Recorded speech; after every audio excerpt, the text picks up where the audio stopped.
Hello everyone, कैसे हैं आप सभी। मैं अर्पित धीमान, आपका मैथ टीचर। आज हम डिस्कस करने वाले हैं अपने सर्कल चैप्टर की एक्सरसाइज 9.3। प्रीवियस वीडियो में हमने 9.2 को डिस्कस किया था। आज हम इस एक्सरसाइज की इंट्रोडक्शन पार्ट यानी कि इसमें कौन कौन सी थ्योरम हम यूज करने वाले हैं, वो सबके स्टेटमेंट अच्छे से पढ़ने वाले हैं और देखते हैं कि हम इसमें कौन कौन से क्वेश्चंस आज 9.3 में करने वाले हैं। तो जल्दी से करते हैं वीडियो को शुरू। देखते हैं हमारे पास कौन सी थ्योरम इस एक्सरसाइज में यूज होंगी और कौन कौन से क्वेश्चंस हम आज डिस्कस करने वाले हैं।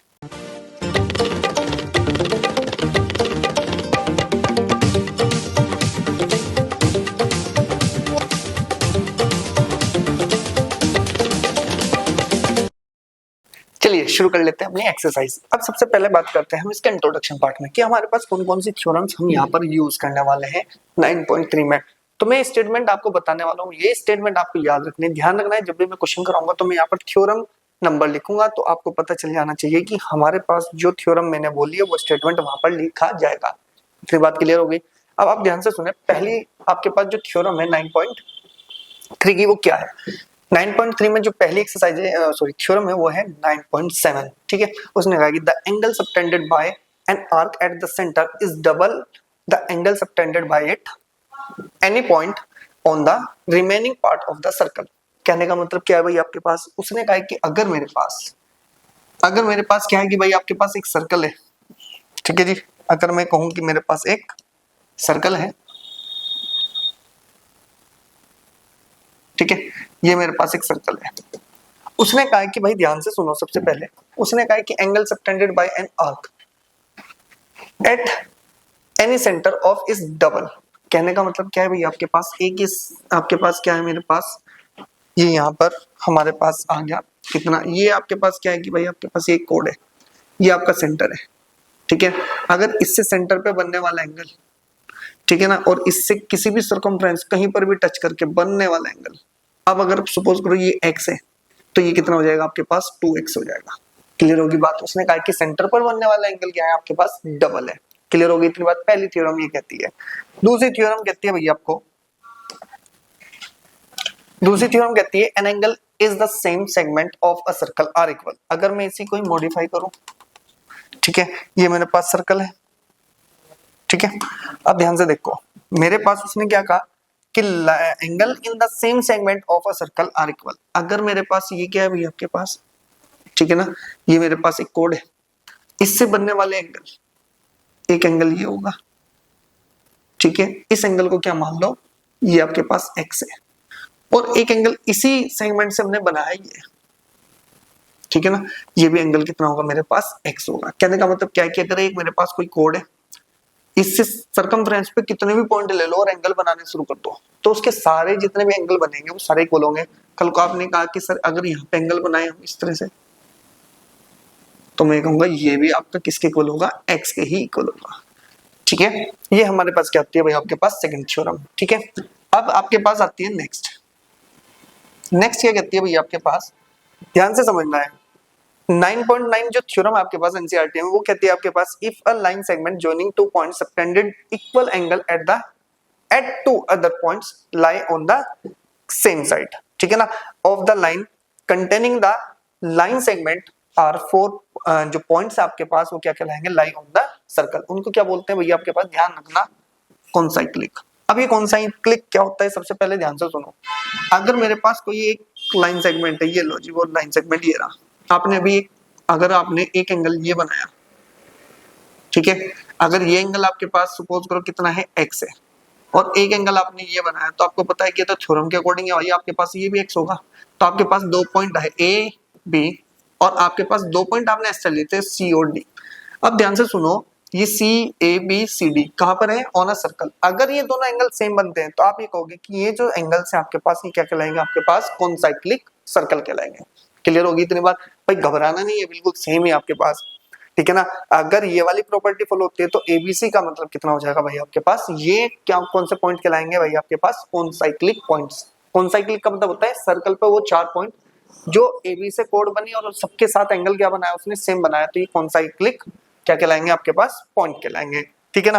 फिर इसके बाद आता है हमारे पास नेक्स्ट टॉपिक, जिसको हम बोलते हैं साइक्लिक पॉइंट और साइक्लिक क्वाड्रिलेटरल। अब ये साइक्लिक पॉइंट और साइक्लिक क्वाड्रिलेटरल होता क्या, पहले उसको डिस्कस करते हैं।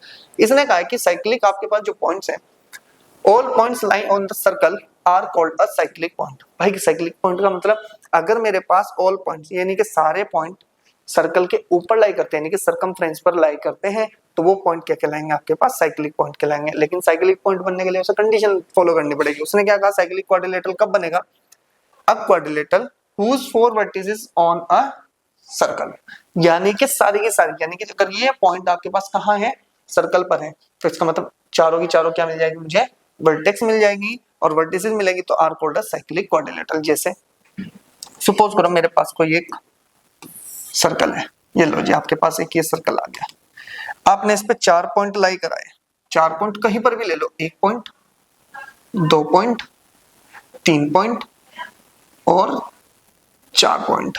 क्लियर होगी बात। आपको कहा कि ये ए है ये बी है ये सी है और ये डी है, तो अगर आप इनको ज्वाइन करोगे तो ये क्या कहलाएंगे भाई आपके पास ये साइक्लिक क्वाड्रिलेटरल कहलाएगा। ठीक है, क्योंकि इसकी सारी वर्टेक्स किस पर है आपकी सर्कल पर है और ये कुछ प्रॉपर्टी भी फॉलो करता है, उनको हमने थ्योरम का नाम दिया। कौन सी दो थ्योरम्स आपकी अप्लाई होगी भाई, अगर मैं साइक्लिक क्वाड्रिलेटरल की बात करूं तो पहली जो थ्योरम है उसका नाम है भाई आपके पास 9.10 है। ठीक है, उसने क्या कहा कि the opposite angle of a quadrilateral are supplementary, supplementary का मतलब होता है 90, दो एंगल का सम आपका 90। जैसे अगर ये साइक्लिक है तो A angle plus C angle हमेशा किसके को आएगा 180 के, D angle plus B angle किसके को आएगा भाई आपके पास 180 के। क्लियर होगी बात। अब दूसरी अगर इसी कोई वो मॉडिफाई करके बोल दे कि भाई दूसरी तरीके से कैसे कैसे पूछी जा सकती है आपसे थ्योरम, वो पूछी जा सकती है the sum of the opposite angle of either pair of cyclic quadrilateral is 180 degree. अगर वो साइक्लिक क्वाड्रिलेटरल है तो वो उसके अपोजिट एंगल का सम 180 होगा। क्लियर होनी चाहिए भाई आपको बात। फिर आपके पास थ्योरम नंबर 9.11 यानी कि साइक्लिक क्वाड्रिलेटरल में ही आपकी क्या है theorem number second, if the sum of any pair of opposite angle, इसका कन्वर्स है। उसने क्या कहा कि if the angle of any pair of opposite angle of quadrilateral is 180 degree then the quadrilateral is cyclic. अगर कल को उसने उल्टा कर दिया, उसने ये बोल दिया कि अगर कल को भाई क्या हुआ कि ये दोनों के दोनों का जो सम है ये 180 आ गया, ठीक है ना, अगर ये साइक्लिक था तो इनका दोनों का सम 180 होना चाहिए होगा, लेकिन उसने कहा कि अगर इन दोनों का सम ही 180 दे रखा है तो हम यही बोल रहे हैं कि ये जो आपके पास क्या है क्वाड्रिलेटरल है, ये क्या कहलाएगा आपके पास साइक्लिक क्वाड्रिलेटरल कहलाएगा। बस इतनी सी आपकी थ्योरी है भाई आपके पास नेक्स्ट यानी कि इस एक्सरसाइज की। तो आपको सिर्फ ध्यान रखना है कि हमें कौन सी थ्योरम किस टाइम यूज करनी है, उसके स्टेटमेंट आपको याद होने चाहिए। मैं वहां पर सिर्फ आपके स्टेटमेंट नहीं लिखूंगा, मैं लिखूंगा थ्योरम नंबर 9.10, तो मैं आपको बता भी दूंगा कैसे लिखनी है आपको। ठीक है जी, चलो फर्स्ट एक्सरसाइज क्या है भैया, सॉरी फर्स्ट क्वेश्चन क्या है आपके पास, सबसे पहले ध्यान से सुनो। उसने कहा कि A, B and C are 3 points on a circle. Circle पे 3 पॉइंट है ए बी एंड सी, ठीक है ना। आगे उसने कहा कि with the centre of such that angle B O C यानी कि बी ओ सी एंगल कितना है 30 डिग्री है and angle O B A O B कितना है मेरे पास 60 डिग्री है। उसने कहा कि if D is a point on the circle other than, आपके पास क्या है भाई आपके पास इन तीनों पॉइंट से अदर एक पॉइंट है हमारे पास, वो कौन है भाई आपके पास डी है। और उसने कहा है कि फाइंड करना है आपको ए डी सी यानी कि ये वाला एंगल मुझको बताना है। ठीक है, अगर थोड़ा सा ध्यान से देखो तो अगर मैं इसको दोनों को ज्वाइन कर देता हूँ, आपको पता है कि ये जितना एंगल बनेगा ये इसका हाफ बनेगा। और आप कहोगे सर कैसे बनेगा, भाई आपको पहली थ्योरम में तो बताई थी, कहा गई भाई आपके पास ये रही, ठीक है ना। 9.7 जो आपकी थ्योरम है यहाँ पर यूज करेंगे। देखो जी कैसे, सबसे पहले हम सॉल्यूशन की बात कर लें। सॉल्यूशन कि we have angle BOC equals to में 30 degree and angle AOB equals to में 60 डिग्री, ठीक है ना। अब हमें फाइंड क्या करना है भाई, आपके पास एंगल ADC निकालना है। तो हम यहां से अगर देखें कि नाउ अगर एंगल BOC प्लस के एंगल AOB इक्वल्स टू में कितना आ जाएगा आपके पास 30 डिग्री प्लस के 60 डिग्री, टोटल कितना बन जाएगा मेरे पास 90 डिग्री। इन दोनों एंगल का सम यानी कि इन दोनों एंगल का जो सम है हमारे पास, इन दोनों एंगल का जो सम है ये वाला, ये कितना निकला हमारे पास यहाँ पर 90 निकल गया। अब हमारे पास हम यहाँ से लिखेंगे कि we know date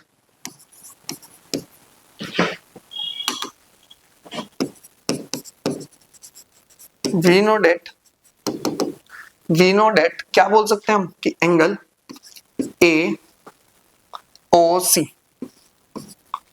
equals to, और आपको पता है कि तो एंगल क्या बनेगा ए ओ सी बन जाएगा भाई, दोनों जैसे ही जुड़ेंगे। Angle A O C equals to में 1/2 एंगल कौन सा ए डी सी। क्यों? क्योंकि हम यहां से लिखेंगे कि बाय थ्योरम, देखो ध्यान से देखो कौन सी थ्योरम है भाई आपके पास 9.7, आपको ये पूरा स्टेटमेंट आके यहाँ पर लिख देना है, ठीक है जी, यहाँ पर लिख देना है 9.7, ठीक है। अब ध्यान से सुनो कि अगर मेरे पास ये दे रखा है कि angle A O C equal to में 1/2 कितना है भाई आपके पास एंगल ए डी सी, ठीक है। तो आपको तो ये पता है ना कि भाई अरे हमने उल्टा लिख दिया भाई, इसको उल्टा लिख दिया है, उल्टा लिख दिया है। ये आएगा कितना हमारे पास कि angle A D C equal to में 1/2 एंगल ए ओ सी, ठीक है ना। इसका हाफ होगा, हर हमने इसी को ही हाफ कर दिया था, ठीक है ना। तो कितना मिल जाएगा भाई आपके पास कि एंगल ये कितना है भाई आपके पास A D C equal to में 1/2 मल्टीप्लाई बाय 90 डिग्री। तो एंगल ए डी सी की वैल्यू कितनी आ जाएगी मेरे पास, इसको कैंसिल करेंगे तो 45 डिग्री, तो ये बन गया आपके पास 45 डिग्री। तो हम बोल सकते हैं कि भाई हमारे पास जो ए डी सी एंगल है ये कितना होगा मेरे पास 45 डिग्री। सिर्फ कौन सी थ्योरम यूज की हमने 9.7x थ्योरम, ठीक है ना। तो नेक्स्ट पे चलते हैं। नेक्स्ट क्या कहता है भाई हमें, उसने कहा कि अ कोड of a circle is equal to the radius of the circle, circle, ठीक है ना। पहले तो आप क्या करो, एक सर्कल बना लो, ठीक है, ये आपके पास सर्कल बन गया, ठीक है। आगे वो कह रहा है कि find the angle subtended by the कोड at the point on the minor arc and also at a point on the major arc. चलो जी, अब थोड़ा ध्यान से देखो भाई, हमारे पास एक कोड है, पहले तो ये सेंटर है जी। अब आपके पास अगर मैं बात करूं, ये हमारे पास क्या है, ठीक है ना, तीनों की तीनों इक्वल है। कोड क्या है, रेडियस के इक्वल है। अगर ये रेडियस के इक्वल है तो हम इसको ए बी नाम दें, और ये सेंटर हमारे पास हो गया ओ। क्लियर होगी बात, क्या हो गया भाई, सेंटर हमारे पास ओ। अब आपको पता है कि अगर ये इक्विलेटरल ट्रायंगल है तो ये एंगल कितना हो जाएगा 60 डिग्री, ये भी एंगल 60 डिग्री है दोनों। अब वो मुझे कहता है कि इस वाले उससे क्या पूछ रहा है भाई, वो find the angle subtended by the कोड at the point on the minor, ठीक है जी। माइनर पे कौन है, ये रहा। और आपके पास अगर मैं बात करूं, आपके पास इसको थोड़ा सा चेंज कर ले कलर से, यानी कि ये, ठीक है ना, आपके पास ये एंगल और एक माइनर पे और मेजर पे, दोनों पे एंगल क्या कह रहा है कि वो बताओ मुझे क्या होने वाले, ये भी बताओ x और ये भी बताओ y, ठीक है, ये आपको पता है, ठीक है ना, ठीक है। अब करना क्या है भैया, आगे हमें क्या करना है कि पहले तो थोड़ा सा हम लिख लेते हैं, हमें x और y बताना है। तो कैसे बताना है, सबसे पहले हम सॉल्यूशन की बात करते हैं कि वी हैव ट्रायंगल, कौन सा भैया आपके पास A O B, we have triangle A O B is equilateral triangle, ठीक है ना। तो इसके बाद सच डेट हमारे पास क्या कंडीशन मिलेगी भाई आपके पास, कि हम बोल सकते हैं कितना कि ओ ए इक्वल टू में ओ बी इक्वल टू में ए बी कितना है भाई आपके पास इक्वल है। तो देन हमारे पास क्या आ जाएगा कि angle A O B equal to में 60, ठीक है ना, क्योंकि भाई हमारे पास इक्विलेटरल ट्रायंगल, हमें एक ही एंगल चाहिए, यानी कि सारे ही 60 हैं, तो हमें कोई फर्क नहीं पड़ता है कि सारे 60 हैं, हमें सिर्फ सेंटर का चाहिए था, सेंटर का हमें मिल गया। अब हम यहां से लिखेंगे कि वी नो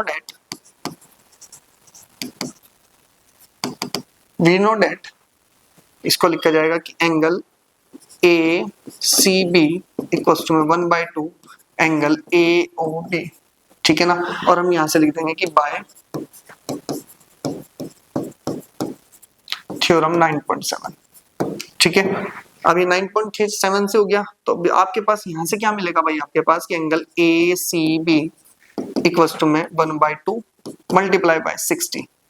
तो आपको पता है कि टोटल एंगल कितना आ गया मेरे पास 30 डिग्री, तो पहला तो आंसर ये आ गया। फिर यहां से लिखेंगे, हम कहेंगे कि कितना हो।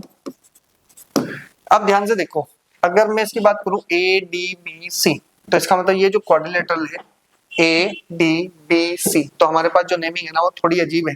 नाउ हम यहाँ से बोलेंगे कि quadrilateral A D B C are क्या है भाई आपके पास, साइक्लिक क्वाड्रिलेटरल है। क्या है जी आपके पास, साइक्लिक क्वाड्रिलेटरल।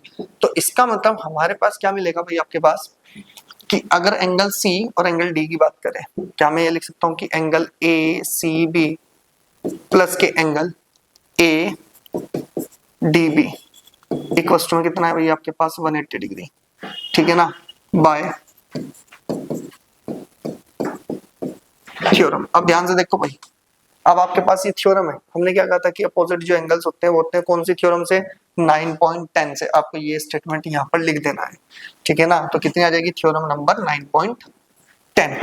अब आप ध्यान से सुनो, ए सी बी तो मेरे पास आ गया 30, तो 30 डिग्री लिख दो, प्लस के angle A D B equal to में 180 डिग्री, और 30 इधर माइनस करेंगे तो एंगल ए डी बी की वैल्यू कितनी आ जाएगी मेरे पास, 150 डिग्री। तो मेरे पास एक तो आंसर ये आया और एक आंसर मेरे पास ये आया। एक तो आपके पास होगा 30 डिग्री और एक एंगल हो जाएगा मेरे पास 150 डिग्री। ये आंसर आपके पास सेकंड क्वेश्चन का है, ठीक है ना। अब आपके पास सिर्फ 2 क्वेश्चन में आज इस एक्सरसाइज में आपको कराने वाला हूँ, क्योंकि मुझे पता है कि आपके पास थ्योरी भी हो गई, ठीक है ना। आपको अच्छे से कवर करनी है कि भाई आपके पास थ्योरम के स्टेटमेंट याद हो। यहाँ पर मैंने सिर्फ लिखा है कि 9.7 थ्योरम, क्योंकि टाइम वेस्ट नहीं करना था, मैं आगे के लिए चलना था। आपको यहाँ पर लिखना है कितना भाई आपके पास 9.7 का जो थ्योरम का स्टेटमेंट है आपको वो यहाँ पर प्लेस करना है। फिर 9.10 का जो स्टेटमेंट है वो यहाँ पर आपको लिखना है। आप ये मत लिख के आ जाना पेपर में कि बाय थ्योरम 9.10। क्लियर हुई मेरी बात। तो आपके पास जितना भी आज का डाटा है वो इस एक्सरसाइज के लिए बहुत इंपॉर्टेंट है। हो सकता है कि अगली एक्सरसाइज जो अगली वीडियो है हमारे पास उसी में ही हम सारी एक्सरसाइज को कंप्लीट करें। मिलेंगे नेक्स्ट वीडियो में, तब तक चैनल को सब्सक्राइब करो, वीडियो को लाइक करो, अपने फ्रेंड्स के साथ शेयर जरूर करना। मिलेंगे नेक्स्ट वीडियो में।